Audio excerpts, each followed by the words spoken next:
Onna is a Japanese folklore creature from the island of Kyushu. It is a female spirit or demon and has a terrifyingly large mouth. It is said that the spirit will try to lure people into the sea, where it will devour them. Onna is also said to be able to shapeshift into different forms. Onna translates as coast woman. She lives near water and rocky coasts. Her diet consists of the blood of humans, often sailors or fishermen.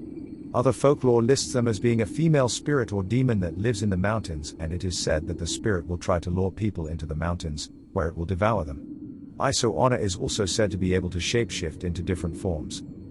Onna are dangerous vampires from the Kyushu Islands and western Japan. They hunt for fishermen and travelers to feed upon. Despite having no serpentine features, Onna are closely related to Onna. Onna wander rocky beaches, hunting for prey. Sometimes they are called Kyuhitsuki. A Kyuhitsuki is a female version of the Japanese vampire-like creature. Like male Kyuhitsuki, she is believed to be cursed with a vampiric condition after committing some form of evil deed. Female Kyuhitsuki are said to be especially dangerous and are often described as beautiful and seductive. Individual accounts of Onna vary when it comes to their appearance. In most cases, they appear as beautiful women who have just come out of the water, dripping wet. Their hair is long and matted, reaching almost all the way down to the sand. Their eyes are heavy with sultry, sexual energy, and their nearly transparent wet clothes stick to their skin. From the waist up, they appear like ordinary human women. But from the waist down, they are blurry and slightly transparent, betraying their otherworldly nature. In some regions they are said to be large enough to crush ships out at sea, like Umibozu. They also have the ability to disguise themselves perfectly as large beach rocks when they don't want to be seen. When Onna appear on sandy beaches, they look like beautiful women, staring far out to sea. When somebody approaches and tries speaking to them, they turn around and let out an ear-piercing shriek. This stuns their victim. Then they lash out with their long hair and drag their prey into the sea. Once in the water, they drain their victim's blood with their hair. They live off the warm blood of their prey, blood they leach out using their hair. Like the Siren, they tend to attract men as their victims, using their appearance as a beautiful woman as a lure. You can identify them by focusing on their lower half. Careful observation will reveal that they are slightly transparent below the waist. Onna are often confused with Onna, another kind of female vampire who stalks the coast. Onna use a similar trick, appearing as a vulnerable woman holding a baby to lure their victims. In their true form, Onna appear as serpents below the waist, or even from the neck down. Another similar yokai is the Wanago, sometimes called wet girl or wet bride. Wanago appear as disheveled-looking young girls with matted, wet hair. As the name implies, they are soaked with water from head to toe. Often, Wanago are covered with dead leaves and things stuck to their dripping bodies. They wander about dripping and sopping wet, and are encountered on roads near swamps, rivers, and coasts, or during nights of heavy rain. Travelers along the coasts and rivers of the islands of Shikoku and Kyushu occasionally encounter young girls, lost and soaked to the bone. Most people who witness such a pathetic sight rush over to help the poor girls. When a human draws close to a Wanago, she looks up into their eyes and smiles. If the smile is returned, she will follow the helpful stranger human, sticking by him forever. This isn't as nice as it seems. Wanago continually drip water and stink of mildew and swamp water. Although she causes no particular harm, her constant presence is often enough to ruin the rest of a person's life. Ignoring a Wanago and refusing to return her smile is the only way to avoid this yokai. Unfortunately, by the time her true nature is discovered, it is often too late. Wanago are born from the strong feelings of loss and sadness shared by widows of drowning victims, particular widows of sailors lost at sea.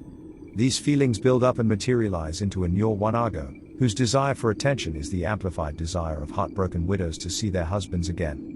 Both the Wanago and the Onna are mostly a danger to sailors and fishermen. Onna are powerful monsters.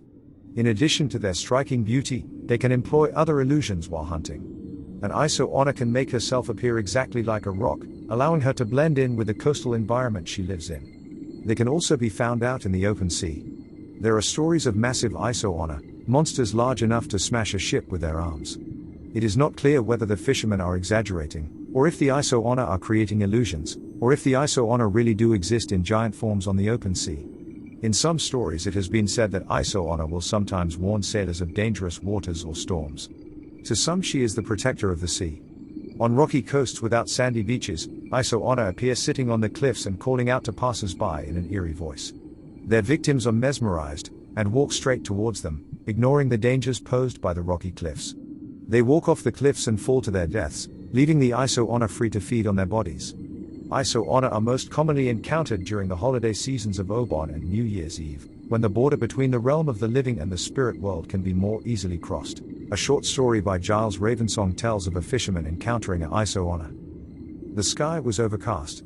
The sound of the sea spray hissed constantly in the background, a white noise underneath the fisherman's thoughts.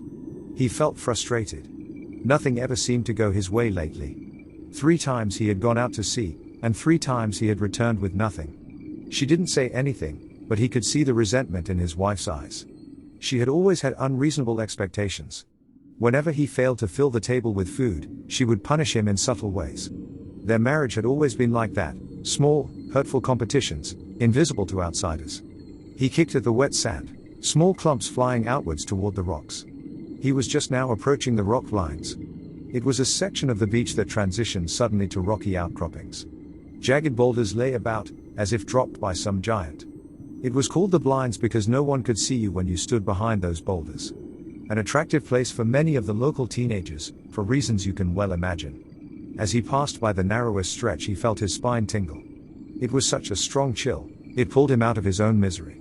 He instinctively looked behind him but saw nothing, only the jumbled row of sand-colored boulders. He continued onwards, dwelling on that sudden sensation. He had walked here many times, what could have startled him like that? He looked back again, just to be sure, and saw a woman. She was standing at the edge of the narrow outcropping looking out at the sea. Her matte black hair, slightly damp, flowed down the curve of her back all the way to her heels. Her clothing clung to her and appeared almost transparent from the wetness. It revealed her perfect, pale skin underneath. His eyes rudely lingered on her womanly body, he couldn't help himself. Without really thinking, he had already moved towards her. He told himself he wanted to check on her, after all it looked as if she had come straight out of the water. What if she had fallen from her boat? Deep down he knew the truth. She compelled him. She was irresistible. He stopped just behind her, almost within arm's reach. "Hello," he said. No response. "Are you okay?" he asked a little louder. She slowly turned to face him. She was smiling. Suddenly her mouth opened in a terrible shriek. It blasted through his body, causing sharp pain in his ears. He could see her face clearly now. Her mouth looked like a gaping pit he might fall into. He tried to flee but found he couldn't move at all. That terrible scream still reverberated through his body, leaving his limbs feeble and unresponsive. To his horror, her hair writhed up behind her and lashed out.